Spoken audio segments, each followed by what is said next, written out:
सरकार में बैठे सरकारी खद्दरधारी जो नेता हैं उनको ले लीजिए, या फिर लाल फीतेशाही में बैठे हुए सभी अफसर की अफसरशाही ले लीजिए। जनता की बतौलेबाजी, आम पब्लिक की लिए बतौलेबाजी करने के लिए दोनों बने हैं। बदलाव तो सब करते हैं, लेकिन भ्रष्टाचार पर अगर कुछ कोई बदलाव हो जाए, युवाओं के रोजगार पर कभी कोई बात हो जाए तो मुश्किल है। कारण है 140 करोड़ जनसंख्या वाला ये देश, चुनाव तो होता है, परिंदा पर भी नहीं मार पाता है। मार भी पाता है तो सत्ताधारी पार्टी के लिए मार पाता होगा। क्यों? क्योंकि उनका जो मंशा होता है, होता असल में वही है। परम भ्रष्टाचारी भर्ती 9534, भयंकर तरीके से धांधलेबाजी हुई, सही से जांच पड़ताल नहीं हुआ, खानापूर्ति हुई।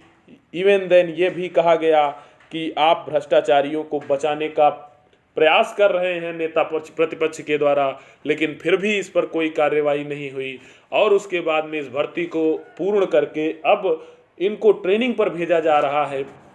फिर देखिए, अब ऑनलाइन से ऑफलाइन, ऑनलाइन से ऑफलाइन, ऑनलाइन से ऑफलाइन हो जाएगा तो क्या पेपर लीक नहीं होगा? तो लेखपाल की जो भर्ती है उसको क्यों नाश मार दिए? वो तो ऑफलाइन थी, और सबसे बड़ी बात, उसमें 25 लाख अभ्यर्थी भी नहीं बैठे थे, उसमें तो 2,47,000 लोग बैठे थे। वो भर्ती में क्यों?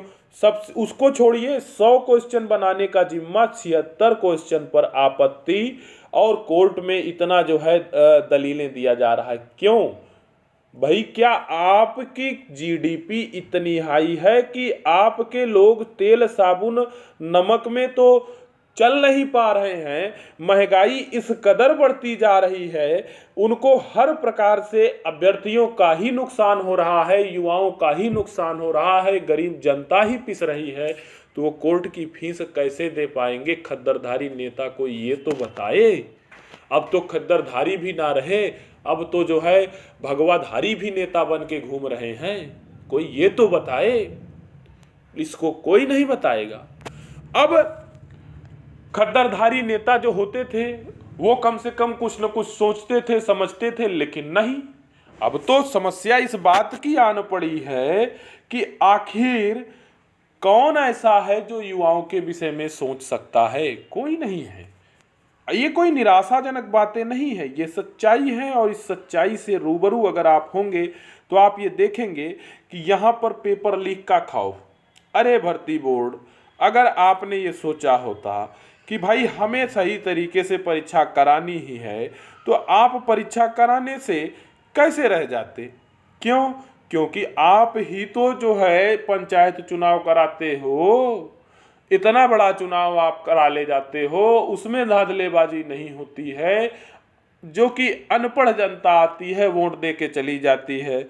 आप यूपी SSS को ले लीजिए, लेखपाल भर्ती में बताइए 100 क्वेश्चन है और इतनी ज़्यादा आपत्ति है। हर एक प्रश्न पर विवाद कोई भी खड़ा कर सकता है जो थोड़ी सी जानकारी रखता।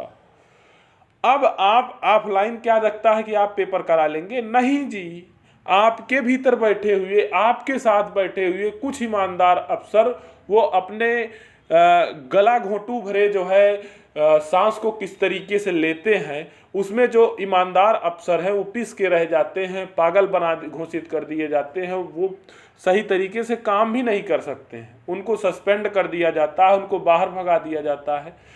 अगर कोई व्यक्ति रहता है शासन में, सुशासन में, तो वो भ्रष्टाचारी रहते हैं, जो कि इस प्रकार की दलीलें देते हैं भैया ऑनलाइन से जो है बहुत ज़्यादा भ्रष्टाचार होता है, ऑफलाइन से होगा पेपर। ना बाबा ना।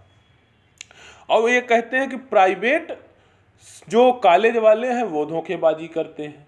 अगर प्राइवेट कॉलेज वाले धोखेबाजी करते हैं तो आप हमको बता दीजिए कि कितनों को आप जो है कितने प्राइवेट कॉलेज वालों को FIR करके आप उनको जेल भेजे हैं, और वो ऐसी धाराएं आपने लगाया कि वो बाहर नहीं आए। भैया सारी गड़बड़ी आपके तरफ से होता है, इसको पढ़ के क्या सुनाना? हर पेपर में तो ये छपा हुआ है, कोई मतलब नहीं है। मतलब सिर्फ है जो कि कभी इसका बदलाव नहीं हो सकता है। देखिए क्या होगा क्या नहीं होगा आप लोग बताइएगा कमेंट बॉक्स में, जैसा होगा। इस बदलाव से मुझे नहीं लगता